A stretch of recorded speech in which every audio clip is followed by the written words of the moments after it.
ஒரே ஒரு பெர்சனுங்க. அந்த ஒரு படத்த ஃபுல்லாவே நம்மள பயம்புறுத்தியே வச்சிருக்காரு. அந்த படத்தோட ஸ்க்ரீன் ப்ளே வந்து என்னதான் பிரெடிக்டபிளா இருந்தாலுமே, இதுக்கு முன்னாடி மாரி அதே மாரி ஜானர்ல நெறைய படம் பார்த்திருந்தாலுமே, இதுல வந்துட்டு மம்முட்டியோட பெர்ஃபார்மன்ஸ் வந்து வேற லெவல் எடுத்துட்டு போய் வச்சுட்டாரு. அது மம்முட்டின்றதே மறந்துட்டு ஒரு க்ரீப்பி அங்கிள தான் நம்ம வந்து பார்த்துட்டுருக்கோம் ஸ்க்ரீன்லன்ற அளவுக்கு வந்து நம்மள நம்ப வச்சிருக்காரு. ஸோ ஃபர்ஸ்ட் கிளாஸான பெர்ஃபார்மன்ஸ். மலையாளம் மூவி என்னதான் கிரைம் த்ரில்லருக்கே பேர் போயிருந்தாலும், இந்த மூவி வந்துட்டு இது வந்து ஒரு நியூ டைப் ஆஃப் எக்ஸ்பீரியன்ஸே வந்து குடுத்துச்சுன்னு சொல்லலாம். கலம் காவல். ஹாய், ஹலோ, வணக்கம் and welcome to my YouTube channel. This is the uncreative. So இன்னைக்கு வந்து நான் எதை பற்றி பேச போகிறேன் அப்படின்னு கேட்டிங்கன்னு சொன்னால், ஒரு நியூ மூவின்னு சொல்ல முடியாது. இது ஆல்ரெடி தியேட்டரில் ஓடிருச்சு, நிறைய பேர் ரிவ்யூ பண்ணிட்டாங்க. நான் வந்து இந்த படத்துக்கு ரிவ்யூ பண்ண போகிறது கிடையாது. இந்த படத்தை நான் பார்க்கும்பொழுது எனக்கு இருந்த எக்ஸ்பீரியன்ஸ் தான் வந்து ஷேர் பண்ண போகிறேன். எனக்கு இருந்த எக்ஸ்பீரியன்ஸ் தான் வந்து நான் ஷேர் பண்ண போகிறேன். களம் காவல் இது வந்து சோனி லைவ்ல வந்து இப்போ ஓடிடியில் ரிலீஸ் ஆயிருக்கு. நான் வந்து தியேட்டரில் பார்க்கல, ஓடிடியில் வந்ததுக்கப்புறம் தான் நான் பார்த்தேன். வேற மாதிரியான ஒரு படங்க. சீரியஸா சொல்லணும். நம்ம எல்லா படத்த பார்த்துட்டோம் வேற மாரி படம், வேற மாரி படம்னு சொல்லலாம். இது வந்து உண்மையிலே ஒரு வேற மாதிரியான படம். எதனால அப்படின்னு கேட்டீங்கன்னா, ஃபர்ஸ்ட் ஸ்டோரி வந்து ரொம்ப ஸ்ட்ராங்கா இருக்கா அப்படின்னு கேட்டீங்கன்னா, அஃப்கோர்ஸ் ஸ்ட்ராங்கா இருக்கு. இது வந்து ஒரு ட்ரூ இன்சிடென்ட்ட பேஸ் பண்ணி, அதாவது சைனைட் மோகன். ஸோ அதனால கண்டிப்பா வந்துட்டு ஸ்டோரி வந்து ரொம்பவே ஹாண்டிங்கா இருந்துச்சு. ரொம்ப ஸ்ட்ராங்கா இருந்துச்சு. செகண்ட், ரொம்ப ட்விஸ்ட் அண்ட் டர்ன்ஸ் எல்லாமே இருக்கா அப்படின்னு வந்துட்டு அப்படியே வந்து கண்டுபிடிப்பாங்க. அதுக்கப்புறம் கண்டுபிடிப்பாங்களா மாட்டாங்களா? ஸோ அந்த மாதிரி ரொம்ப ட்விஸ்ட் அண்ட் டர்ன்ஸா இருக்கா? கடைசி வந்து அன்பிரிடிக்டபிளாவே போகுதா அப்படின்னு கேட்டிங்கன்னா, ஃபைனலா வந்துட்டு ஒரு ஒரு கட்டம் வரைக்கும் வந்து இவர பிடிப்பாங்களா மாட்டாங்களான்ற மாதிரி ஒரு அன்பிரிடிக்டபிலிட்டி இருக்க தான் செய்யுது. நெக்ஸ்ட் வந்துட்டு ஒரு ட்விஸ்ட், ஒரு என்ன சொல்றது, ஒரு இன்டர்மிஷன் மாதிரி டைம்ல ஒரு ட்விஸ்ட் வருது. அது உண்மையிலுமே வந்து இதுக்கு மேல இவர் எப்பிட்றா மாட்டுவாரு? இந்த மாரி நடந்துருச்சு அப்படின்னு வந்து ஒரு ஆஸ்ட்ரக் மொமெண்ட் மாதிரி தான் இருக்கு.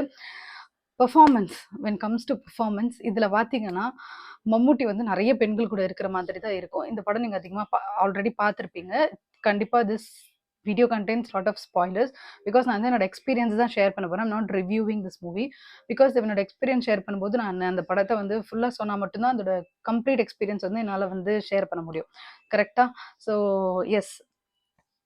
ஸோ இந்த படத்துல வந்துட்டு மம்முட்டி வந்து நெறைய பெண்கள் கூட இருக்கிற மாதிரியும் அந்த ஸ்க்ரீன் ப்ளே வந்து அமைஞ்சிருக்கும். எல்லாருமே வந்து சின்ன சின்ன ஆர்டிஸ்ட்டா இருப்பாங்க. நம்ம மனசுல அவ்வளோ நிக்க மாட்டாங்க. பிகாஸ் அவங்களுக்கு எல்லாருக்குமே கொஞ்சம் கொஞ்சம் கொஞ்சம் கொஞ்சம் ஸ்க்ரீன் ஸ்பேஸ் தான் இருக்கும். இந்த படம் ஃபுல்லாவே வந்துட்டு மம்முட்டி தான் வந்து ஃபுல்லாவே வந்து என்ன சொல்றது? நம்பளால வந்து அவர வந்து மம்முட்டியாவே பார்க்க முடியாது. அந்த படத்துல வர அந்த ஒரு கேரக்டரா மட்டும் தான் நம்மளால வந்து பார்க்க முடியும். ஸோ அந்த அளவுக்கு வந்து அவரு நடிச்சிருக்காரு. 70 இயர்ஸ்ன்னு சொன்னா சத்தியமா நம்ப முடியாது. ஒரு 45 சொல்லாங்க, 50 சொல்லாங்க. அந்த மாதிரி ஒரு 20, 25 வயசு கம்மியா இருக்காரு. என்ன பண்ணா அவருடைய அந்த ஒரு அவருடைய அந்த ஸ்கின், அவரோட அந்த க்ளோ, அவரோட அந்த ஒரு ஏஜ் ஆகுறதே வந்து ரெஸ்ட்ரிக்ட் பண்ணி வச்சிருக்காரு மனுஷன். அத எப்படி அச்சீவ் பண்ண முடியும்னு எனக்கு தெரியல. நெக்ஸ்ட் வந்துட்டு இந்த படத்துல வந்துட்டு விநாயகம் நடிச்சிருக்காரு. விநாயகர்னா இந்த ஜெயிலர் படத்துல வந்து வில்லனா பண்ணியிருப்பார்ல, நம்மளோட ஈஸ்வரி இசுக்கு கூட வருவார்ல. ஸோ அவர் வந்து இந்த படத்தோட வில்லன் இல்ல, சாரி. இந்த படத்துல வந்து ஆக்சுவலி அவர் தான் ஹீரோ. பிகாஸ் இதுல வந்து ஹீரோ வந்து ஒரு ஆன்டகனிஸ்ட். ஸோ இதுல வந்து விநாயகன் தான் வந்து புரோட்டகனிஸ்ட் மாதிரி நல்லவர். ஸோ இவரு வந்து இதுல வந்து நம்ம இது வரைக்கும் ஒரு வில்லனா ஆர் எல்ஸ் ஒரு என்ன சொல்றது, ஒரு சைட் கேரக்டரா பார்த்துட்டு இதுல வந்து ஒரு மெயின் கேரக்டர் பண்ணியிருக்காரு. Then also is the protagonist இந்த ஸ்டோரியில வந்துட்டு. அவரோட பெர்ஃபார்மன்ஸுமே ஒரு சாலிடா ஒரு போலீஸ் ஆஃபீஸரா ரொம்ப சூப்பரா இருந்துச்சு.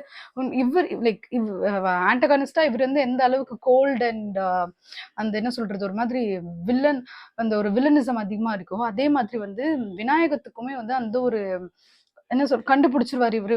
ஸ்ட்ராங்கா இருக்காருன்ற மாதிரி தான் தோணிட்டு இருந்துச்சு. ஃபர்ஸ்ட் சீன்ல ஆரம்பிச்சு பேசிட்டே வந்து எனக்கு வந்து இந்த கொசு அடிக்கும் பொழுது ஒரு சுகம் இருக்கும்.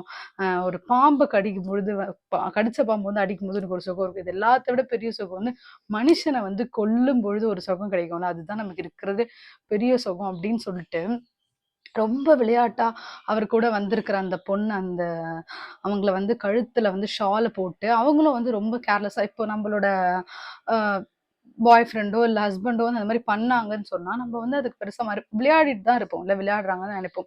அப்படிதான் அவங்களும் நெனச்சுட்டு இருக்காங்க. பட் அவர் விளையாடவே இல்ல. அவர் ரொம்ப சீரியஸா தான் பண்ணிட்டு இருக்கிறாரு. விளையாடவே இல்ல. அவர் ரொம்ப சீரியஸா தான் பண்ணிட்டு இருப்பாரு.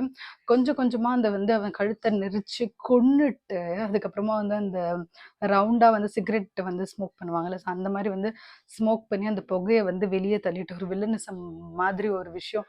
அது வில்லனிசம் தாண்டி க்ரீப்பியா இருந்துச்சு. அது ஒரு மாதிரி பயமா இருந்துச்சு.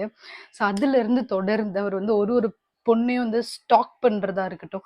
ஸ்டாக் பண்ணி அந்த ஸ்டாக் பண்ணும்போது அவர் வந்து ஒரு மாரி சிரிக்கிறதா இருக்கட்டும். அவர கண்டிப்பா அந்த பஸ் ஸ்டாண்ட்ல இந்த மாதிரி நெறைய இடத்துல வந்து இந்த மாரி அங்கிள்ஸ் நீங்க கண்டிப்பா விட்னஸ் பண்ணியிருப்பீங்க. அந்த மாதிரி ஒரு அங்கிளா தான் இருக்காருங்க. பட் இவரோட டார்கெட் வந்து நம்மள மாரி ஓகே. சின்ன பொண்ணுங்க கிடையாது. இவரோட டார்கெட் வந்துட்டு ஆ கல்யாண வயச தாண்டு இருக்கிறவங்க அப்படின்னு அவர் சொல்றாரு. எது கல்யாண வயசுன்னு எனக்கு தெரியல. Story wise. நெக்ஸ்ட் வந்துட்டு டிவோர்ஸீஸ் அதுக்கப்புறம் வந்து விடோஸ். இவங்க 3 விமன தான் டார்கெட் பண்றாரு. அஃப்கோர்ஸ் இதே நமக்கு தெரிஞ்சிரும். இவங்க எல்லாருமே லோன்லியா இருப்பாங்க. இவங்க எல்லாமே கொஞ்சம் டெஸ்பரேட்டா இருப்பாங்க ஃபார் ரிலேஷன்ஷிப்ஸ்.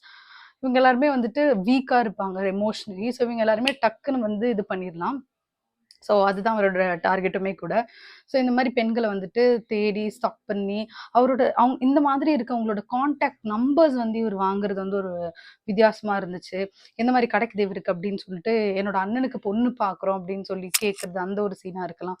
ஆர் எல்ஸ் வந்துட்டு இறந்து போன ஒருத்தரோட நம்பர்ல இருந்து அடுத்த பெர்சனுக்கு வந்து கான்டாக்ட் லைக் தொடர்றதா இருக்கலாம். இந்த மாரி ஒரு ஒரு இடத்துலயுமே நம்மளுக்கு வந்து இந்த மனுஷன் இன்னும் எவ்ளோ கோல்டா இருக்க முடியும்? எவ்ளோ கொடூரமா இருக்க முடியும்? எவ்ளோ கிரீப்பியா இருக்க முடியும்? எவ்ளோ கீழ்த்தரமா நடந்துக்க முடியுன்ற அந்த ஒரு கேள்வி வந்து நம்மளுக்கு விதைச்சிட்டே இருக்காரு. இவன எதனா ஒண்ணு பண்ணணுமே அப்படின்ற அந்த ஒரு ஃபீலிங் வந்து நம்மளுக்கு கடத்துறாரு வந்து மம்முட்டி. மம்முட்டி சார் வந்து எக்ஸ்ட்ராடினரி. அவர பத்தி நம்மளுக்கு சொல்ற அளவுக்கு ஒண்ணுமே இல்ல. பட் பார்த்து வியந்து போற மாரி இருக்கு.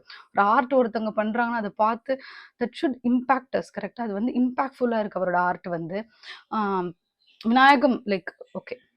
அவரோட ஆர்ட் வந்து ரொம்பவே இம்பாக்ட்ஃபுல்லா இருந்துச்சு. எனக்கு பயமா இருந்துச்சு actually.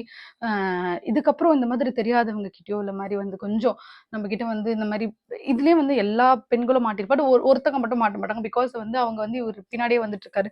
This activity is not normal அப்படின்றது வந்து அவங்களுக்கு தோணிட்டு இந்த மாரி என் பின்னாடி வராதீங்க அப்படின்னு சொன்னோனே அவரு போயிருவாரு. பிகாஸ் அதுக்கப்புறம் வந்து அவங்கள டிஸ்டர்ப் பண்ண மாட்டாரு. அவங்களோட ப்ரே வந்து இந்த பொம்பள வந்து சரிப்பட்டு வராதுன்னு சொல்லி விட்டுருவாரு. இவரோட அந்த ஒரு வலையில மாட்றவங்கள தான் வந்து இவர் கொலை பண்றாரு. ஸோ கொஞ்ச நாள் வரைக்கும் வந்து இந்த பிசிக்கலா வந்து இது பண்ணி லைக் கஷ்டப்படுத்தி கொல்லப்பட்டுட்டு இருப்பாரு. அதுக்கப்புறமா வந்து அவருக்கு ஒரு சைனைட் வந்து கிடைக்க ஆரம்பிக்குது ஒருத்தருடைய கனெக்ஷன் மூலமா. அதுக்கப்புறம் அந்த சைனைட் வந்து யூஸ் பண்ணி எவ்வளோ அழகா வந்து அவங்க கிட்ட வேற ஏதேதோ பேசி கர்ப்பம் ஆயிடுவேன் இந்த மாத்திரை போடு அப்படிலாம் சொல்லி அவங்கள வந்து ஒரு பப்ளிக் ரெஸ்ட் ரூம்ல வந்து அவங்க செத்து போற மாதிரி ஒரு செட்டப்பை கிரியேட் பண்ணிட்டு அங்கிருந்து சம்மந்தமே இல்லாம தப்பிச்சு போயிடுறது. அதுக்கப்புறமா அடுத்த நாள் நியூஸ் பேப்பர்ல படிச்சு பத்தி இவன் செத்துட்டானா இல்லையா உயிரோட இருக்கானான்ற அவனோட டேட்டா பேஸை கலெக்ட் பண்ணி அவர் எத்தனை பேரை கொன்றிருக்காரு அப்படின்றத வந்து டிரா பண்ணி வைக்கிறது. அவருடைய இதுல தப்பிச்சு போனவங்க கிரீன்லயும் மாட்டினவங்கள அவர் கொலை பண்ணவங்கள வந்து ரெட்லயும் மார்க் பண்ணி வைக்கிறது. ஸோ இந்த மாதிரி ஒரு ஃபுல் லென்த் கோல்டு பர்சனாவே வாழ்ந்திருக்காரு மம்முட்டி. ஆக்சுவலி இந்த மாதிரி ஒரு கதை நம்மளதுல இருந்து யாருன்னா பண்ணுவாங்களா? லைக் கோலிவுட் மாதிரி இல்ல டோலிவுட் மாதிரி ஒரு இதுல இருந்து யாருன்னா பண்ணுவாங்களான்னு கூட தெரியாது. Mammootty being the super star of Malayalam cinema taking this kind of character because this is creepy, this is questionable. பயப்படுவாங்க. லைக் இமேஜ் என்ன ஆயிரும்னு யோசிப்பாங்க நம்மளோட இதுலலாம் வந்து. பட் இதெல்லாம் எனக்கு கிடையாது. ஆர்ட். I'm an actor. நான் வந்து பண்ணுவேன் அப்படின்னு அவர் எடுத்து பண்ற அந்த விதம் தான் அவரோட அந்த ஃபிலிமோகிராஃபியும் சரி, அவர் செலக்ட் பண்ற மூவிஸும் சரி, அவர் பண்ற கேரக்டரும் வேற லெவல்ல எடுத்துட்டு போய் உட்கார வைக்குதுன்னு நான் சொல்லுவேன். Because this is not something that every one can do.